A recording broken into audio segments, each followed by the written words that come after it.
Alrighty, beautiful day out here. We are doing some service dog task work practice today, and I know I've got a lot of people that are interested in service dogs and what they can do.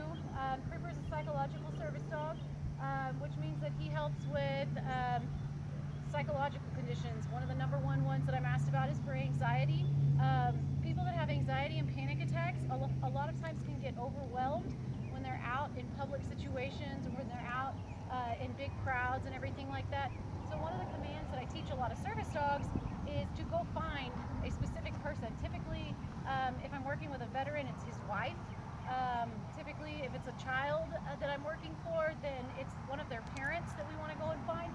So what we're doing with Creeper right now is Steven is teaching Creeper to go find me on command. So what you'll see is he's going to give Creeper the command to go find Lola, and then Creeper's going to come over and I'm going to entice him to jump on me, which is something that we don't allow. Go ahead. Creeper, find Lola. Creeper, find Lola. Good boy. Good Good boy. Good boy. Good boy. Good boy. Good boy. Good boy, Creeper. Good boy. Bite my mouth, you weirdo. Good boy. Okay, come on. Let's go back. Let's go back. Now, notice Creeper didn't jump on me, so I actually picked his paws up and put him up on me. Creeper doesn't jump. We have from day one driven in. You are not allowed to jump on us. And so now what I'm doing is shaping a behavior that he's previously been taught not to do. And the reason that I'm doing that is because if Creeper just comes up to me and comes over and sniffs me like, hey, what's going on? I'm not going to know that he needs something. But if Creeper comes over and does something like jumps up on me, I'm going to know, okay, something's wrong. I need to go find Steven. So go ahead and send him back over again. Creeper, find Lola. Creeper, find Lola. Come on. Creeper, come. Good boy. Creeper, find Lola. Come on. Find Lola. All right. Come on. Good boy. Good boy. Good boy, Creeper. Good boy, Creeper. Good boy. Good boy. Good boy.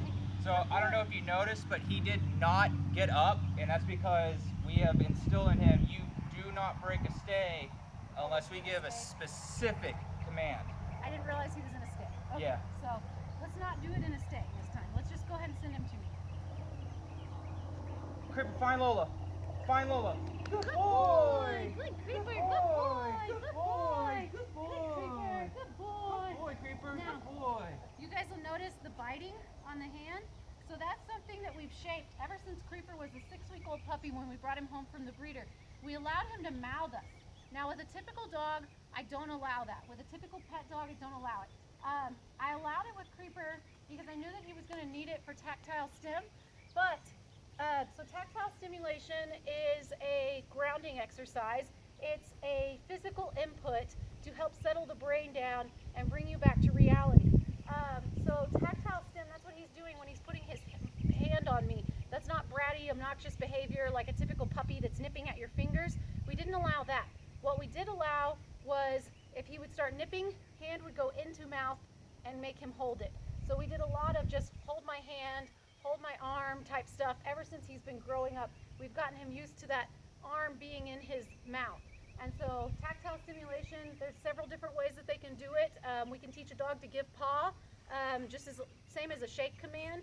We teach a dog to do that on command. That's also tactile stimulation. It's input, the claws on the hand, on the chest, on the body. All of that is tactile stimulation. So let's go ahead and run him through it again. Creeper, find Lola. Good Find boy. Lola. Good boy. Good Good boy. boy. Good boy, Creeper. Good boy. Good Creeper. Good boy. Good boy, Creeper. Good boy. Good boy. Okay, now, typically, so just so you know, Steven, this is something we just started with him today. I've just recently today we started working on this. So something that you don't want to do with this that you've been doing is you come over and you pet him once he finds me. So in real world situation, you're not going to be able to do that. Not unless you're actually following along with him, which is something we'll shape later. But for right now, you want to just let him come over to me. You can praise from there, but don't come over and pet all over him, because in the real world, when you send him to find me, you're not going to be following him. You're going to be in your safe place sending him to me. Does that make sense? Oh yeah, So, absolutely. run through it one more time. Creeper, find Lola. Come on. Creeper, find Lola. Good boy. Good boy, Creeper. Good boy. Good boy. You're so enthusiastic. Hey, Creeper, find Lola. come on. Good boy. Good boy. Good Creeper. Good boy.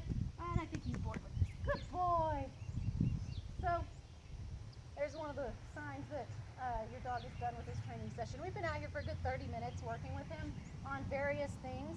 So that's good. That's it for Creeper for today. We're going to end his session there. We might run him through sit a couple times just because he really knows that one. It's an easy one for him. That way we can make it on a really positive note. But that's it. That's Creeper's training session for the day. You guys have a nice day. And if you're interested in service dog training or any dog training at all, check us out at zendogtulsa.com. That's ZEN dogtulsa.com. We're also on zendogokc.com. Have a good day.